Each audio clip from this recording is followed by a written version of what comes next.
Good morning friends, स्वागत है आपका ब्लू आईएएस में। आज का जो सेशन है इसमें हम बात करने वाले हैं आपसे जीएस पेपर 3 का जो सिक्योरिटी इश्यूज़ हैं, सुरक्षा समस्याएं हैं। देखो, जैसा कि मैंने जो आंसर राइटिंग सेशन चल रहा है उसमें जो टॉपिक्स हम आपको दे रहे हैं उस टॉपिक्स के अकॉर्डिंग आप लिख रहे हो। अब आगे से जो भी वीडियोज़ होंगी उस टॉपिक से संबंधित उस वीडियोज़ को हम आपको देंगे, उस वीडियोज़ को आप देखिएगा। उसके बाद जो क्वेश्चन आपको दिए जाएंगे उस आंसर्स को आपको लिखना है, ठीक है। चलो देखो, आज का जो टॉपिक्स में हम बात करेंगे इसमें हम देखेंगे कि यूपीएससी ने जो जीएस पेपर 3 में देखोगे सवाल जो पूछे हैं 2021 में 4 सवाल पूछे गए हैं। खास करके आप देखेंगे, पहला यहाँ पे आपको दिख रहा होगा मनी लॉन्ड्रिंग से संबंधित क्वेश्चंस था। 2021 में इन्होंने आंतरिक सुरक्षा पे खास करके साइबर क्राइम को लेकर के इन्होंने क्वेश्चन पूछा। आंतरिक सुरक्षा के लिए बाह्य राज्य और गैर राज्य कारकों की बात की, और इसी तरह से आतंकवाद की जो जटिलता है, जो तीव्रता है, उस पर बात इन्होंने किया था। आतंकवाद मतलब मोटा मोटा मुद्दा दिख रहे हैं, आतंकवाद, साइबर क्राइम, मनी लॉन्ड्रिंग 2021 में। वहीं 2020 में आप देखोगे साइबर क्राइम फिर है। साथ ही सीमावर्ती क्षेत्र है हमारे, वहाँ पे खास करके जो हिंसावादी घटनाएं घटती हैं उसके प्रबंधन को लेकर के, ठीक है, यहाँ से सवाल पूछा गया है। तो आज के सेशन में यही बात हम करेंगे कि यदि मान लो सपोज़ करो तुम्हारे पास जीएस पेपर 3 में जो जनरली माना जाता है यूपीएससी में कि जीएस पेपर 3 काफ़ी डायनेमिक है, करंट सेट मुद्दे काफ़ी जुड़े हुए होते हैं, इसमें स्कोरिंग करना है। तो हमारा पर्पस यही है कि जो हिंदी माध्यम के जो स्टूडेंट्स हैं हमारे, वो खास करके यहाँ पे देखें कि इसमें यदि कोई चीज़ें लिखनी हो तो हम कैसे इसकी शुरुआत करें और टॉपिक कहाँ से हम कवर करें। तो चलो आज के हम टॉपिक को देखते हैं और आज हम के टॉपिक में आज से हम आपके साथ क्या क्या बात करते हैं। एक बार इस वीडियोस को पॉज कर लीजिएगा, क्वेश्चंस को देख लीजिएगा कि 2020 में, 2021 में, 2019 में क्या सवाल पूछे गए हैं, और जो भी लेक्चर में हम आपको बताएंगे टेलीग्राम चैनल पे तुम्हें उसे की पीडीएफ हम शेयर कर देंगे। तो कोई दिक्कत नहीं है, फिर भी लगता है कि नहीं लिखना है तब वीडियो को पॉज करके लिख सकते हो। चलो एक बात मुझे बताओ कि भारतीय सुरक्षा की आवश्यकता क्यों है, भारत को राष्ट्रीय सुरक्षा की आवश्यकता क्यों है।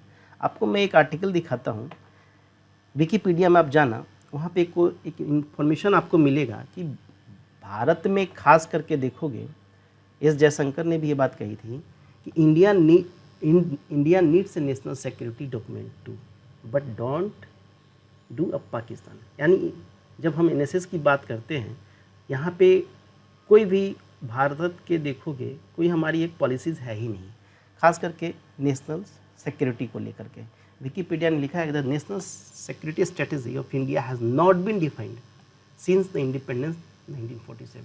अभी तक हमारा कोई स्ट्रेटेजी ही नहीं है। Are getting my point. तो सवाल ये उठता है कि राष्ट्रीय सुरक्षा की आवश्यकता क्यों है।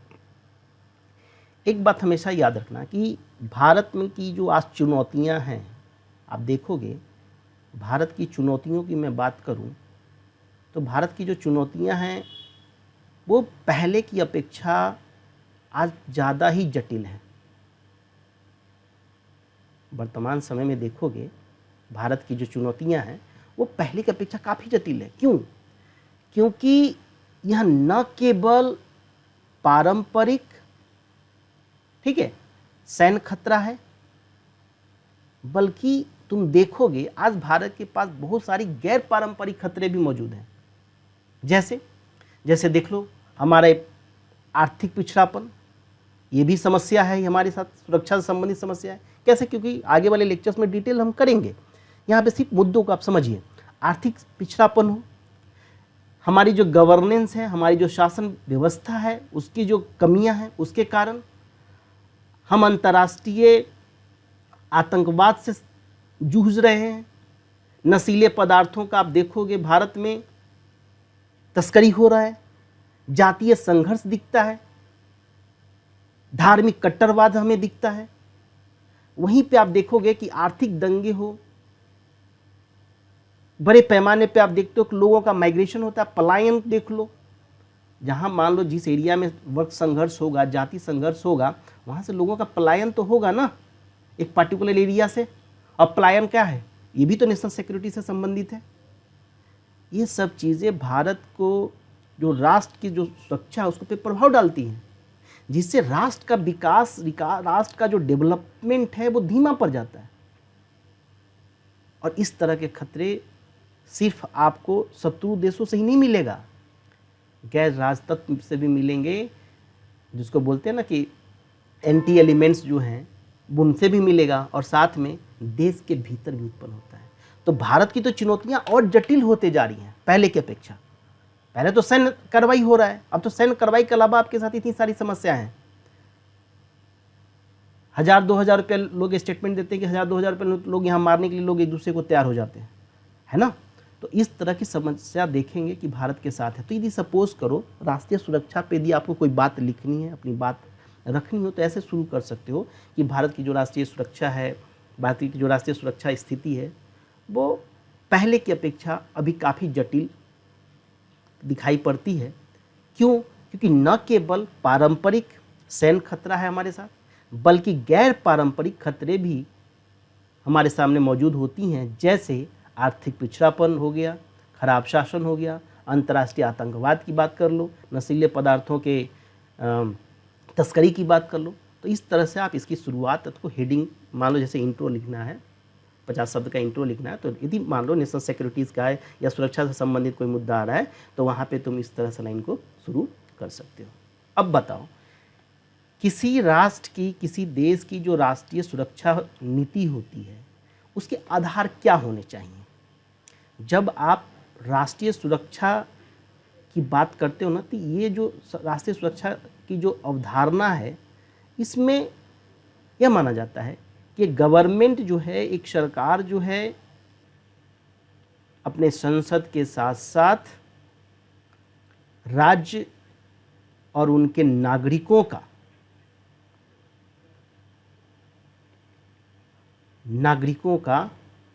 सभी प्रकार के राष्ट्रीय संकटों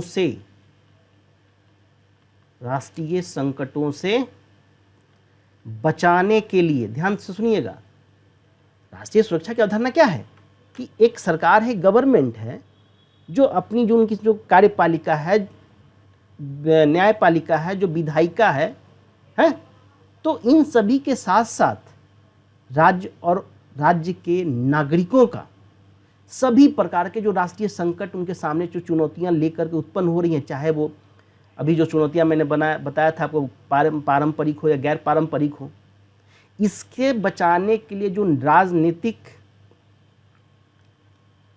कूटनीतिक, आर्थिक शक्ति, सैनिक शक्ति, इन सबों की सहायता से उनकी रक्षा करता है। केवल आर्थिक नीति बनाने से आप सुरक्षा तो कर नहीं पाओगे, हो सकता है बहुत सारी जगह पे आपको राजनीतिक शक्तियां भी देनी पड़ेगी, प्रयोग करना पड़ेगा, सैनिक शक्तियों का भी प्रयोग करना पड़ेगा, कूटनीति का भी आपको फायदा उठानी पड़ेगी, मदद लेनी पड़ेगी। तो सवाल यही उठता है कि भारत की जो राष्ट्रीय नीति है, उसके क्या आधार होने चाहिए। यदि आपसे इस तरह के सवाल पूछा जा सकता है, तो इन सब बिंदुओं को आप चर्चा में ला सकते हो। अब सवाल उठता है कि भारतीय सुरक्षा, जो राष्ट्रीय सुरक्षा है, इसमें जो आधार थी, जो अवधारणा थी, वो तो आपने बात कर ली, लेकिन जब हम देखते हैं राष्ट्रीय सुरक्षा की जो नीतियां जो हम बनाई जाती है, जो गवर्नमेंट के द्वारा जो बनाई जाती हैं, उसमें किन किन कारकों को ध्यान में रखेगा। तो पहले तो देखो कि जैसे मैं भारत की मैं बात कर लूँ, अब भारत का देखते हो क्या, भारत का सिर्फ एक डायमेंशन से तुम नहीं बना सकते हो, क्योंकि इसकी भौगोलिक संरचना काफ़ी जटिल है। हम समुद्री सीमा से भी जुड़े हुए हैं, ठीक है, दूसरे देशों के सीमाओं से भी हम जुड़े हुए हैं। दूसरी बात, हमारी पहाड़ी इलाकाएं हैं, तो यानी कि हमारी जो बाह्य खतरा तो हमें देखना ही पड़ेगा, साथ में हमारी जो भौगोलिक सीमा है, जो फिजियोग्राफी है इंडिया का, उसको भी ध्यान में रखना होगा। हमारी जो सैन्य क्षमता है, उसको भी ध्यान में रख करके हमें सुरक्षा नीति बनानी पड़ेगी। हमारी जो आर्थिक ज़रूरतें हैं, उसको भी आपको ध्यान में रख करके बनाना पड़ेगा। तो इस तरह से आप देखोगे कि किसी भी राष्ट्र का, जनरली यदि मैं भारत के कॉन्टेक्स्ट में बात कर रहा हूँ, तो भारत को इन मुद्दों को ध्यान में रखना पड़ेगा कि उसकी सैनिक क्षमता कैसी है ना, हमारी आर्थिक ज़रूरतें कैसी हैं, उसको भी देखना पड़ेगा, हमारी फिजियोग्राफी कैसी है, हमारी जो फिजिकल स्ट्रक्चर है इंडिया का, वो कैसा है। ठीक है मेरी बात? तो समझ जाइए कि मैंने अभी तक क्या आपसे बात किया, पहली कि राष्ट्रीय सुरक्षा नीति की ज़रूरत क्यों है, पहली बात, उसकी क्या अवधारणाएँ हैं, उसकी आधार क्या है, किस आधार पर आप राष्ट्रीय सुरक्षा नीति बनाते हो। उसी में से एक टॉपिक मैं आपको छोटा सा डिस्कस कर रहा हूँ, क्योंकि मैं आगे इस पर और भी सेशन लेके आऊँगा। ठीक है, देखो जब हम बात उग्रवाद एक्सट्रीज्म की बात करते हैं, अतिवाद जिसको बोलोगे तुम, इसकी यदि बात करते हो तो ये भी एक काफ़ी कॉम्प्लेक्स है। एक इसका चरित्र जो है खास करके देखोगे जो साधारण से अलग है उग्रवाद का। क्यों? क्योंकि यहाँ विश्वास को लेकर के, उनके किसी चीज़ों के प्रति उनकी दृष्टिकोण को लेकर के, उनके भावनाओं को लेकर के, इन चीज़ों को लेकर के इसे जोड़ करके लोग देखते हैं कि उग्रवाद कैसे पनप रहा है। जैसे मैं एक बात बताता हूँ, सपोज करो इसी अतिवाद उग्रवाद की देखोगे कि क्यों स्प्रेड आउट होता है। प्रसार की बात जब करते हो आप, तो प्रसार में देखोगे कि कुछ कारक हैं। जैसे मान लो जो भी एरिया हमारा इन्फेक्टेड है उग्रवाद से, देखोगे वहाँ पे वन और मानव के बीच में एक अलग ही घनिष्ठ संबंध दिखाई पड़ता है। वहाँ पे आर्थिक कारक भी बहुत सारे मौजूद हैं। वहाँ पे जो सामाजिक भेदभाव है, उन सामाजिक भेदभाव को देख लो आप। उधर आप जो हमारी जो शासन है, जो हमारा गवर्नेंस है, उनके भी फेल्योर्स आपको दिखेंगे। उनकी जो भौगोलिक कारण है, वो भौगोलिक क्षेत्र भी आपको दिखेगा। कुछ ऐतिहासिक कारण भी रहे हैं, जैसे अंग्रेज़ों के टाइम से भी देखोगे उसमें भी आपको दिखेगा। सांस्कृतिक कारण भी रहे हैं। तो अतिवाद जो उग्रवाद है, इसके प्रसार के लिए कोई एक कारण मौजूद नहीं है, कोई एक कारण रिस्पॉन्सिबल नहीं है। इसके पीछे बहुत सारे कारण हैं और इन सब कारणों को यदि आप ध्यान में रखोगे तो आपका एक आंसर्स एक अलग डायमेंशंस में दिखेगा। ठीक है, अब यहाँ पे आप परेशान मत होइएगा कि यह जो मैंने राइट किया है वो क्लियर से दिख नहीं रहा। इसके पीडीएफ में आपको हैंड रिटन पीडीएफ मैं आपको टेलीग्राम चैनल पे डाल दूंगा। आप टेलीग्राम चैनल का लिंक आपको डिस्क्रिप्शन वीडियोज़ में मिल जाएगा, आप वहाँ से उसको ज्वाइन कर लेना। अब सवाल ये उठता है कि अतिवाद की समस्याओं को लेकर के, इन कारकों को लेकर के आपको डिटेल करना है। लेकिन एक बात मैं आपसे एक सवाल पूछता हूँ, इस सवाल का जवाब आप लोग कमेंट में देना चाहें तो ज़रूर दीजिएगा। सवाल यह है कि क्या आपको लगता है कि जो जलवायु परिवर्तन है, क्या ये भी कोई सुरक्षा से के मुद्दों से हम इसको जोड़ सकते हैं? क्या जलवायु परिवर्तन को क्या तुम सुरक्षा के मुद्दों से जोड़ सकते हो?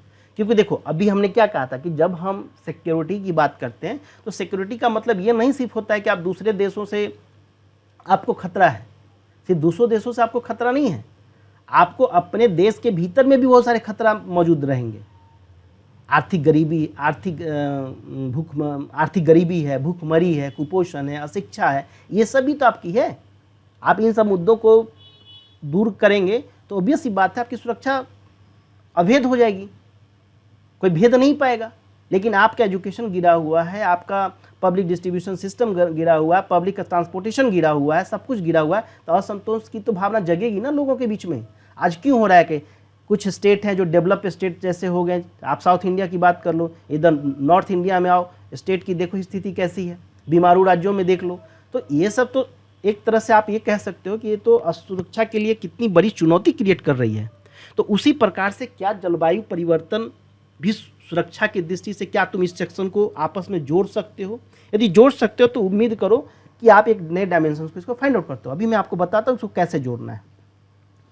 एक बात बताओ, भारत में देखोगे खास करके बहुत ऐसे क्षेत्र हैं जहाँ पे पानी की समस्या है और हमारे यहाँ नदी जल विवाद बहुत ज़्यादा कॉम्प्लिकेटेड होते जा रहा है। नदी के पानी को लेकर के 2-3 राज्यों के बीच में मतभेद उत्पन्न हो जा रहे हैं। ये भी एक तरह से क्षेत्रवाद, उग्रवाद, अतिवाद, हर चीज़ से जुड़ता चला जाएगा, सुरक्षा से जुड़ता चला जाएगा। एक रिपोर्ट है सिपरी की रिपोर्ट ने कहा है कि जलवायु परिवर्तन शांति प्रक्रियाओं के लिए भी खतरा है। शांति प्रक्रिया का मतलब क्या है? अभी मान लो बहुत सारे देशों में इन्होंने कहा कि 10 में से 8 ऐसे देश हैं जहाँ पे शांति मिशन चल रहा है, ठीक है, पीस मिशन चल रहा है यूनाइटेड नेशन का। वहाँ पे वो क्षेत्र जलवायु परिवर्तन से सबसे अधिक प्रभावित होने वाले क्षेत्रों में से है और ये सिपरी का रिपोर्ट है, हमारा आपका रिपोर्ट नहीं है।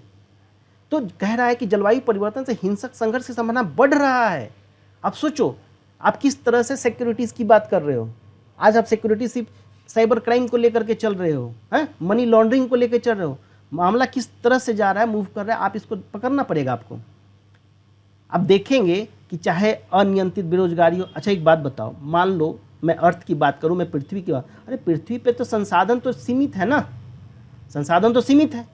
उन संसाधनों पे यदि वर्चस्व, उसकी बढ़ोतरी इतनी ज़्यादा, उसका खपत इतना ज़्यादा बढ़ा लोगे तो पूर्ति तो नहीं कर पाएगा। और जब पूर्ति नहीं करेगा तो क्या होगा? अति बेरोजगारी, अनियंत्रित तुम अर्बन डेवलपमेंट करो, शहरीकरण करो, कंट्रोल शहरीकरण नहीं हो रहा है, पर्यावरण का क्षरण होगा, जिससे क्या होगा? व्यक्ति की जो असमानता का लेवल है वो बढ़ता ही जाएगा। खाई, अमीरी और गरीबी को बीच के जो खाई है वो बढ़ती चली जाएगी। और हमारे जो राजनीतिक हैं, जो नेता हैं, उनकी भी दूरदर्शिता की कमी हमें दिखाई पड़ती है। गैर जिम्मेदार सरकारें बहुत सारा जगह पे हैं। इस तरह से देखोगे अस्थिरता और संघर्ष के कारण बनती हैं। तो जलवायु परिवर्तन भी एक तरह से देखोगे कि सुरक्षा के लिए बहुत बड़ी चुनौती आने वाले समय में बनने वाला है, क्योंकि ऑब्वियस ही बात है, बहुत सारे जगह पे बहुत सारी चीज़ें की कमी होगी। मैंने यहाँ पे एक रिपोर्ट भी डाला था, तो कुछ रिपोर्ट हमने इसमें डाले भी हैं, जैसे सिप्री का जो स्टॉकहोम अंतर्राष्ट्रीय शांति शोध संस्थान है उसका क्या रिपोर्ट था। एक देखोगे, एक रिपोर्ट है व्हाइट हाउस का, इसका रिपोर्ट का मैंने लिंक यहाँ पे डाल दिया है। इसमें भी कहा जा रहा है कि जो क्लाइमेट क्राइसिस है रीसेपिंग आवर द वर्ल्ड, हमारा जो विश्व है, हमारा जो वर्ल्ड उसको रीसेप कर रहा है। ठीक है, क्यों? क्योंकि earth climate is now changing faster than any point of history of modern civilisation. जो आधुनिक जो सभ्यता है हमारी, उसकी पॉइंट से देखोगे बहुत फास्टली चेंज हो रहा है। और ख़ास करके इस क्षेत्र में सबसे बड़ी प्रॉब्लम ये कंबाइन कर रहा है, यहाँ पे physical, social, economical, environment vulnerabilities को क्रिएट कर रहा है।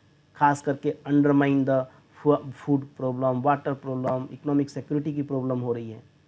और ख़ास करके इसमें एक चीज़ याद रखना है कि जो स्थानीय संसाधन है, क्योंकि संघर्ष कब उत्पन्न होगा? जब स्थानीय संसाधनों की पहुंच की होड़ मचेगी, क्योंकि संसाधन तो लिमिटेड है। अब लिमिटेड संसाधन की पहुंच सभी लोगों के पास तो नहीं पहुंचेगी, इसलिए संघर्ष होगा ही हो।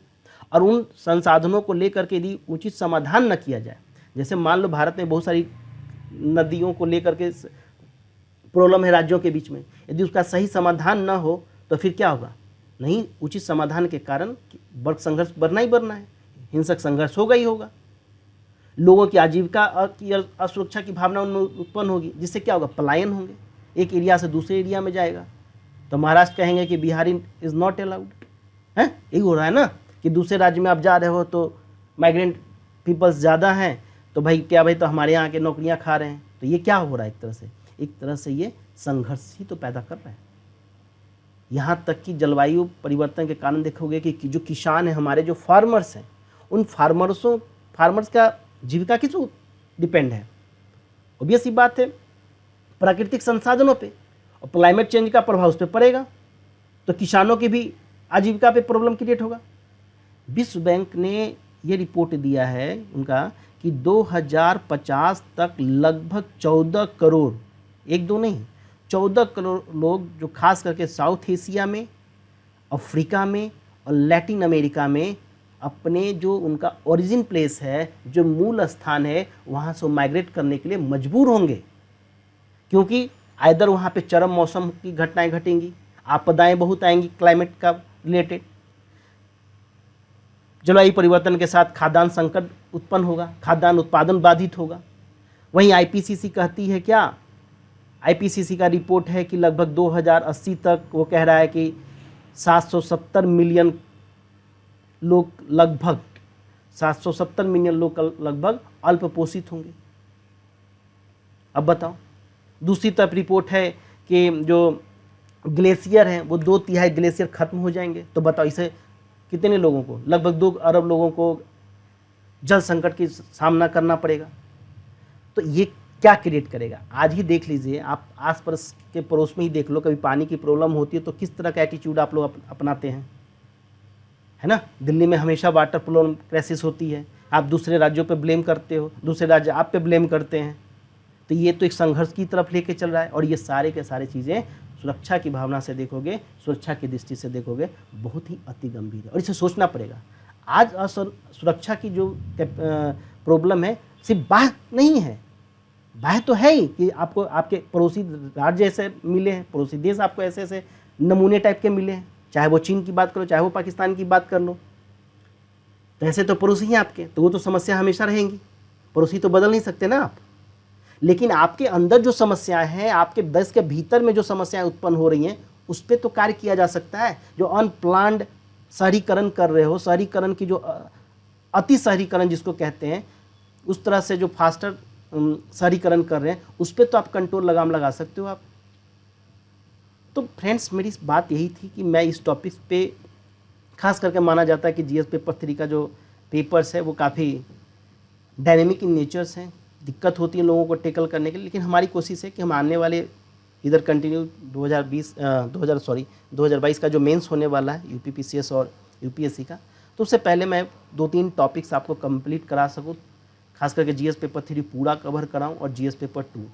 तो इन दोनों की मैं वीडियोस लेकर के आएंगे, कोशिश करेंगे कि चारों पेपर में कुछ कुछ पार्ट्स हो जाए ताकि आप कंफर्टेबल हो। क्योंकि देखो यहाँ पे टॉपिक को तो पकड़ना ही है, साथ में ये समस्या हो जाती है स्टूडेंट के साथ, क्योंकि हम लोग जो सेशन लेते हैं, हम लोग जो लाइव सेशन लेते हैं, उसमें हम देखते हैं कि आंसर्स लिखने में दिक्कत हो रही है।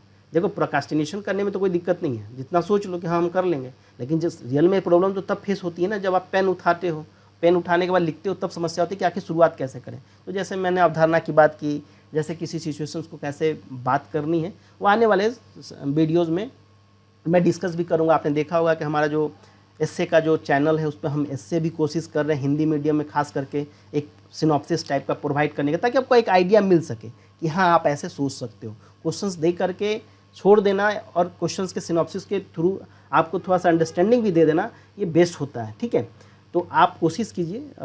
यदि आपको लगता है कि मेंस आंसर राइटिंग के टाइप का कुछ सेशंस हमें ज्वाइन करना चाहिए, तो डिस्क्रिप्शन में जो आपको लिंक दिया गया है उस पर आप जा करके टेलीग्राम चैनल ज्वाइन कर लें और वहाँ पे आपको सारे डिटेल्स मिल जाएंगे। तो आज के लिए मैं सेशन को यहीं पे बंद करता हूँ, रखते हैं आज, और आई होप सो आपको थोड़ी बहुत आपको मदद मिली होगी टॉपिक को डिकोड करने में, समझने में। हम आगे सारी टेक्नोलॉजिकल इश्यूज़ भी लेकर के आएंगे, चाहे वो साइबर क्राइम से संबंधित हो, चाहे मनी लॉन्ड्रिंग से संबंधित हो। ठीक है, तो इससे आपको क्या होगा कि आपकी ये टॉपिक कवर होने की बहुत ज़्यादा चांसेस है कि कवर हो जाएंगी। तो चलिए मिलते हैं फ्रेंड्स नेक्स्ट वीडियो में।